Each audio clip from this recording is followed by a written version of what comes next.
नमस्कार दोस्तों, वर्मा जी Bundi YouTube channel में आपका दिल से स्वागत है। अगर कभी कोई हमें कुछ बात कह देता है तो वो बात हमारे मन में बार बार घूमते रहती है और उस बात को लेकर हम अक्सर बहुत तनाव में आ जाते हैं और इस वजह से हमारी सेहत पर इसका बहुत बुरा असर पड़ता है।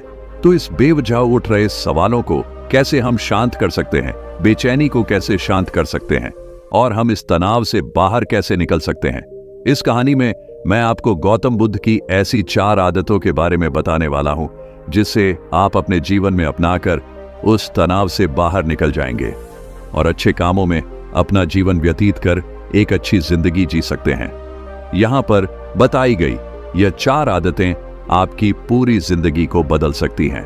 अगर आप इन 4 आदतों को अपने जीवन में अपना लेते हैं तो फिर आप अपने जीवन को एक खुशहाल जिंदगी में बदल देंगे और फिर आपका मन कभी भी बेचैन नहीं होगा, ना ही उदास रहेगी और ना ही बेफिजूल के कामों में व्यस्त रहेगा।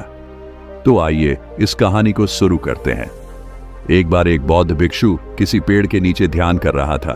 तभी एक राजकुमार उस भिक्षु के पास आता है और उनसे कहता है, हे महोदय, आप हमेशा कहते रहते हैं कि ध्यान करो, ध्यान करो, लेकिन मेरे लिए ध्यान करना तो दूर की बात है। मैं कुछ समय के लिए अपनी आंखें बंद करके शांति से भी नहीं बैठ पाता हूं। मेरा मन इतना बेचैन है कि यह हर समय कुछ ना कुछ सोचता रहता है।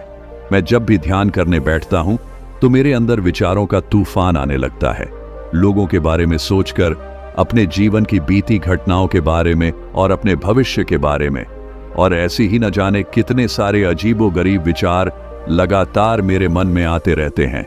मैं इन्हें रोकने की बहुत कोशिश करता हूं, लेकिन जब मैं इन्हें रोकने के लिए ध्यान करने की कोशिश करता हूं तो मेरा मन अशांत होने लगता है और फालतू की बातें मन में उठने लगते हैं, तो मैं ध्यान को तोड़कर बैठ जाता हूं। इतनी बातें कहने के बाद वह उस बौद्ध भिक्षु की ओर देखता है और कहता है, महोदय, कृपा करके आप मेरी इस समस्या का कोई समाधान बताएं। यह सुनकर भिक्षु ने कहा, मैं क्या समाधान बता सकता हूं? सोचो, तुम्हारा ही मन है, लेकिन यह तुम्हें कुछ देर तक आंख बंद करके बैठने भी नहीं देता है। तुमने अपने इस मन को कितना आजाद कर रखा है। राजकुमार ने कहा, महोदय, मैंने बहुत सोचा, लेकिन मुझे अपनी इस समस्या का कोई समाधान समझ नहीं आया, इसलिए मैं आपकी शरण में आया हूं। अब आप ही कोई रास्ता दिखाइए। भिक्षु ने कुछ देर तक राजकुमार के चेहरे की तरफ बड़े ध्यान से देखा और फिर कहा, ठीक है, मैं तुम्हें अपने स्वामी गौतम बुद्ध की बताई गई 4 आदत के बारे में बताऊंगा। अगर तुम ये 4 आदतें छोड़ दोगे तो फिर तुम्हारा मन लगने लगेगा और तुम्हें कभी भी बेचैनी नहीं होगी। राजकुमार पूरे ध्यान लगाकर उस बौद्ध भिक्षु की बातें सुनने लगा। भिक्षु ने कहा, पहली आदत यह है कि दूसरों के मन को पढ़ना छोड़ दो। तुम और तुम्हारे जैसे ज्यादातर लोग यही गलती करते हैं कि वो दूसरों के मन की बातों को पढ़ने का प्रयास करते हैं, जैसे कि अच्छा, सामने वाला मेरे बारे में ऐसा सोच रहा है, और यही एक आदत तुम्हें सबसे ज्यादा बेचैन और परेशान करती है। ज्यादातर समय पर लोग दूसरों के मन की बातों को गलत और नकारात्मक तरीके से ही पढ़ते हैं। जैसे कि लोग अक्सर सोचते हैं कि दूसरे लोग उनकी तरक्की से जलते हैं, उसे नीचा दिखाना चाहते हैं, उसे पसंद नहीं करते, उसकी मदद नहीं करना चाहते, और ऐसी ही ना जाने कितनी सारी नकारात्मक बातें ये लोग दूसरों के प्रति अपने अंदर बैठा लेते हैं।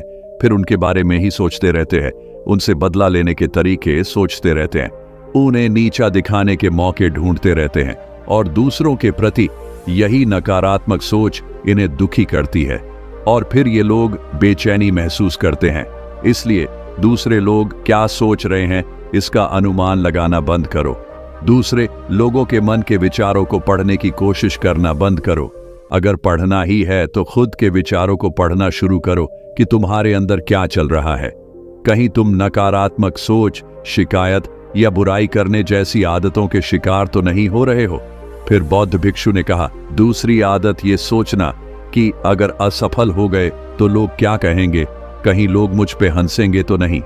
जो हंस रहा है उसे हंसने दो। लोगों के असफलता पर हंसना तो लोगों का धर्म है, क्योंकि अगर तुम सफल हो जाते तो यही वो लोग हैं जो तुम्हारी तारीफ करते, तुम्हें सम्मान देते, तुम पर गर्व करते।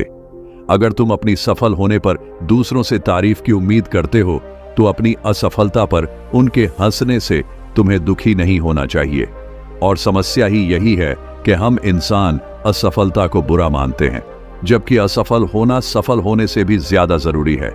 क्योंकि बिना असफल हुए सफल इंसान के अंदर घमंड और दूसरों को खुद से छोटा समझने की भावना पैदा करती है, जबकि असफलता हमें विनम्र रहना, धैर्य रखना और लगातार प्रयास करना सिखाती है। इसलिए असफलता को बुरा मत समझो, और अगर तुम्हारे काम में असफल होने की संभावना नहीं है तो इसका अर्थ है कि तुमने अपना लक्ष्य अपनी क्षमताओं से छोटा बनाया है। और अगर लोग तुम पर हंस नहीं रहे, तुम्हें ताने नहीं मार रहे हैं, तुम्हारी बुराई नहीं कर रहे हैं, तो इसका मतलब तुम अंदर से मरे हुए हो। तुम अपने मानसिक सीमाओं से बाहर जाकर कुछ नया करने का प्रयास नहीं कर रहे हो, क्योंकि असफल भी वही होता है जो कुछ नया करने का प्रयास करता है। और एक बात हमेशा याद रखना, अगर तुम्हारे अंदर असफल होने का साहस नहीं है तो तुम कभी भी कोई भी बड़ा लक्ष्य हासिल नहीं कर पाओगे जो तुम करना चाहते हो। इसलिए असफल होने और लोगों के हंसने से डरना बंद कर दो। बौद्ध भिक्षु ने आगे कहा कि तीसरी आदत यह है कि बेवजह समय को बर्बाद करना छोड़ दो। लोगों को लगता है कि वो समय को काट रहे हैं, लेकिन असल में समय हर बार उन्हें काट रहा है। लोगों के द्वारा समय को व्यर्थ के कामों में बर्बाद करने का केवल एक ही कारण है, और वह ये है कि उन्हें लगता है कि उनके पास बहुत समय है, जबकि सच्चाई यह नहीं है। क्योंकि उनसे पहले वाले लोगों को भी यही लगता था कि उनके पास बहुत समय है, लेकिन उन्हें पता नहीं चल पाया कि कब समय बीत गया और उनका बुलावा आ गया, और जब तक उन्हें अपनी गलती का एहसास हुआ तब तक समय उनके हाथ से निकल चुका था। बस पश्चाताप रह गया था कि सारा जीवन व्यर्थ के कामों में बर्बाद कर दिया, और फिर इस दुनिया से बिना खुद को जाने, बिना इस जीवन की सच्चाई को समझे वो चले गए।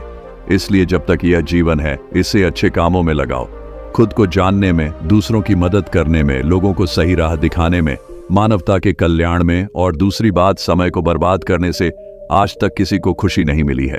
हालांकि समय काटने से तुम्हें क्षण भर की खुशी तो महसूस हो सकती है, लेकिन जब तुम्हें होश आता है और तुम देखते हो कि कितना सारा समय बर्बाद किया जा चुका है, तब तुम्हें खुद पर क्रोध आता है और तुम पश्चाताप के भाव से भर जाते हो।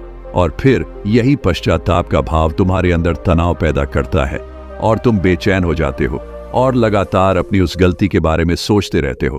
फिर तुम्हारा किसी भी काम में मन नहीं लगता और तुम उदास रहने लगते हो, और यह चक्र लगातार चलता रहता है, जिसकी शुरुआत हुई थी समय को काटने से। इसलिए समय को काटना बंद करो और वो करना शुरू करो जो जरूरी है। बौद्ध भिक्षु ने आगे कहा, चौथी आदत ये सोचना छोड़ दो कि मुझसे बड़े बड़े लोग नहीं कर पाए तो मैं कैसे कर पाऊंगा। असल में दूसरों से खुद की किसी भी चीज में तुलना करना ही व्यर्थ है, और यह तुलना करना ही हमें हानि पहुंचती है। सबकी परिस्थितियां अलग अलग होती हैं, सबकी सोच अलग है। और क्या हुआ, अगर दूसरे नहीं कर पाए तो हो सकता है कि तुम ही कर जाओ, क्योंकि अक्सर वही लोग इतिहास रचते हैं जिनसे ज्यादा उम्मीद नहीं होती। और फिर हो सकता है कि जिसे तुम बड़ा समझ रहे थे, जिसके लिए तुम सोच रहे थे कि उसने बहुत मेहनत की है, बहुत प्रयास किया है, उसने कभी उतना प्रयास किया ही ना हो, केवल मेहनत करने का दिखावा किया हो। क्योंकि ज्यादातर लोग कभी उतनी मेहनत करते ही नहीं है जितनी उन्हें अपने लक्ष्य प्राप्ति के लिए करनी चाहिए, और दूसरे लोगों के सामने यह दिखाने का प्रयास करते रहते हैं कि मैंने तो बहुत मेहनत की थी, लेकिन मेरी किस्मत ही खराब थी। और यही वो लोग हैं जो दूसरों को बातों ही बातों में कहते रहते हैं कि जब इतनी मेहनत करने के बाद मैं सफल नहीं हो पाया तो तुम कैसे हो पाओगे। लेकिन अंदर ही अंदर यह इस बात को जानते हैं कि उन्होंने कभी उतनी कोशिश नहीं की थी जितनी उन्हें करनी चाहिए थी। ये बस दूसरों की नजरों में अपनी इज्जत बचाने के लिए, और इस डर से कि कहीं दूसरा व्यक्ति इनसे आगे ना निकल जाए, ये अपने अधूरे प्रयास से घबराते रहते हैं और दूसरों को डराते रहते हैं कि जब मैं नहीं कर पाया तो तुम कैसे कर पाओगे। इसलिए किसी दूसरे असफल व्यक्ति को देखकर यह सोचना छोड़ दो कि तुम भी कहीं असफल हो जाओगे। तुम बस अपना सर्वश्रेष्ठ प्रयास करो और बाकी सब समय पर छोड़ दो। भिक्षु ने आगे कहा, अगर तुमने ये 4 आदतें छोड़ दी तो तुम्हारा मन एकदम शांत हो जाएगा और फिर तुम जहां चाहो वहां अपना मन लगा सकते हो।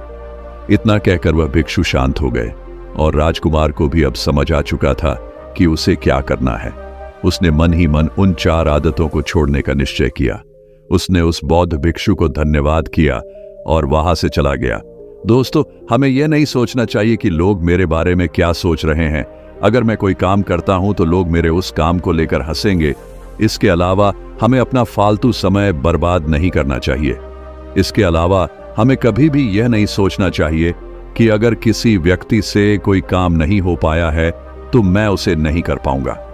अगर आप मेहनत से किसी भी काम को करते हैं तो कोई भी काम छोटा या बड़ा नहीं होता और एक ना एक दिन सफलता अवश्य मिलती है। उसे क्या सीखने को मिला ये कमेंट करके जरूर बताएं और अपने परिवार, दोस्तों या अपने करीबी इंसान के साथ ये कहानी शेयर करके उन्हें भी इस ज्ञान से परिचित करवाया।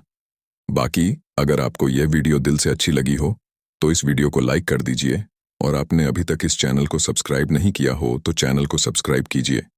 आपका हर दिन शुभ हो और खुशियों से आपका जीवन भरा रहे। हमेशा मुस्कुराते और हंसते रहे। धन्यवाद।